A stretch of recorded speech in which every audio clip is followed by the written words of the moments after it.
My name is Fadi Habib, and I'm very pleased to share my story on Immigration Talk. I came from Egypt originally from 16 years ago, and in Egypt I was an engineer. I was working in actually a very nice job with a good salary, and during my work in Egypt, I wanted to open up different avenues for me in my life. So I applied for a few immigrations and for some scholarships. So I applied for a scholarship in UK and applied for immigration in Australia and in Canada. And when I got the immigration papers from Canada approved, I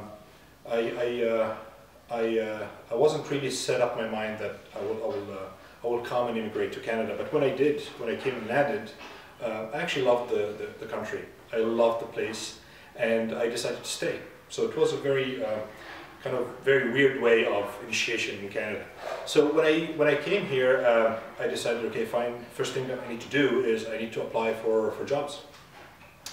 In Egypt, I was working in a very reputable company, and I was very qualified in the Egyptian work market. My education was good, my experience was okay, and I was very employable. I had one of the best jobs. In Canada, when I applied, it was very weird because I applied for a lot of positions and I almost didn't get any interview. And that was weird. And when I was talking to people, when I talk to people and say, okay, I was working in the logging, oil field logging operations, they were telling me, logging, what does that mean? Is that wood logging? So they had no idea what I was doing, and I didn't get any interviews. So I kept asking, I started asking, what is the issue here? Why is it that I'm not getting any interviews? And I was told basically, okay, so either you be educated here in Canada, basically do some education, some courses, some program in Canada, or you have to have Canadian experience, which is really weird because how will I get a Canadian experience applying for my first Canadian job? So anyway, so I didn't waste a lot of time. I said, okay, fine, I have to start a master's, and I went through to U of T, and I had a master's in engineering from U of T.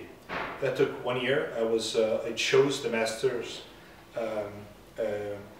There was a program then called Masters of Engineering. It did not require any thesis, and it was geared towards the industry. So it was a great tool to introduce people to the industry. And one of the things in this program is that you can substitute 3 courses by going and working in a company for 3 months. So the university would arrange that for you. So that was a great way. I took this master's, and in that the project was in a company which I was introduced to. I did a very good job in the 3 months, and they offered me a job at the end of the 3 months. I enjoyed it very well, and then I got a job at the end of the master's.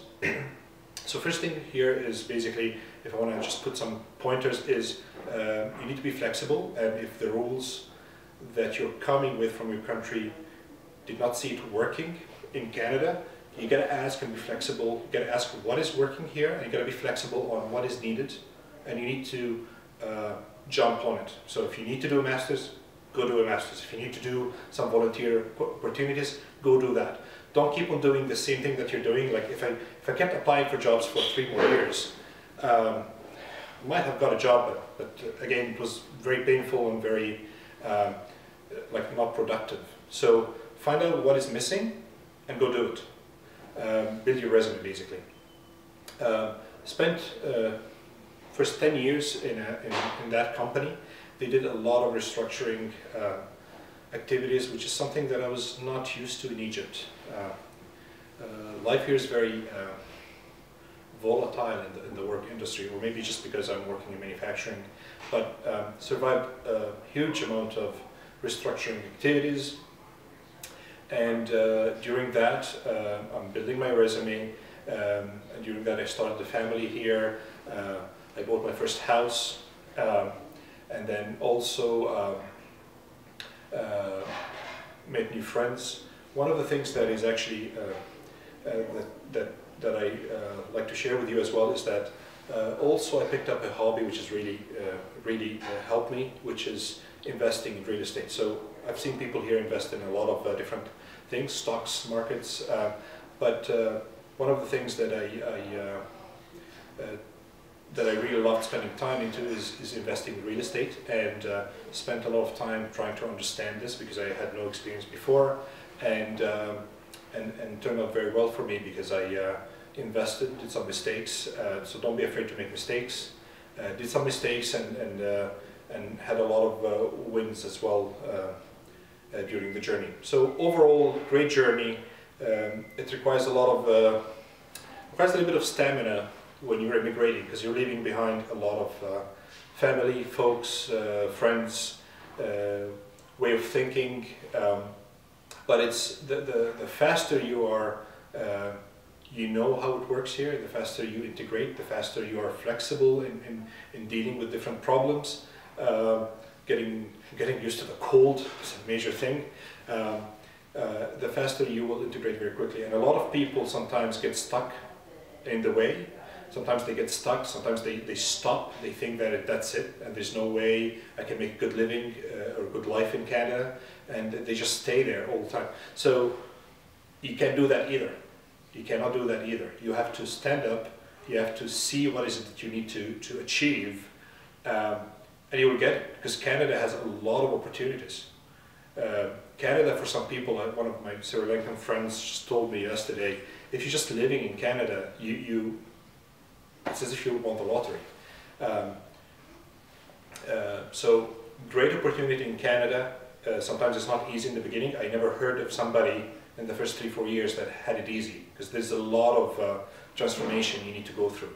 There's a lot of adaptation you have to go through. But rest assured, if you do that, if you go through it, it makes you a better person, and you create a beautiful life here in Canada. Enjoy, and